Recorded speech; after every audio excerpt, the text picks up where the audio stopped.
Before working with coding and all these things, we have to discuss two important things.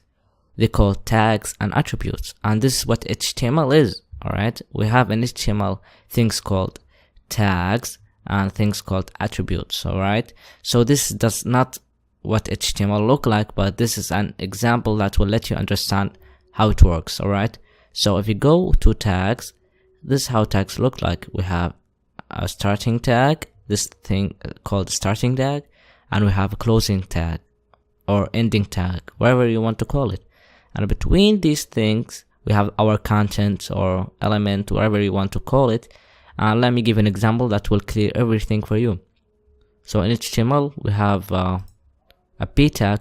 This stands for paragraph, alright, and this is a starting tag and this is a closing tag, and between these our content. So this is the paragraph of our content, and everything what inside this paragraph is our content, alright. And let me go to attributes. In attributes we have a tag. It's the same as this, but the different we have info about the tag, alright. So this is an example. We have a paragraph tag the same as this, but the different we have more information in the first tag called nice color. This is not HTML, but this is to learn you how it works. This means that this paragraph tag will have a nice color. This paragraph will have a nice color. Alright, you don't have to, imitate or something.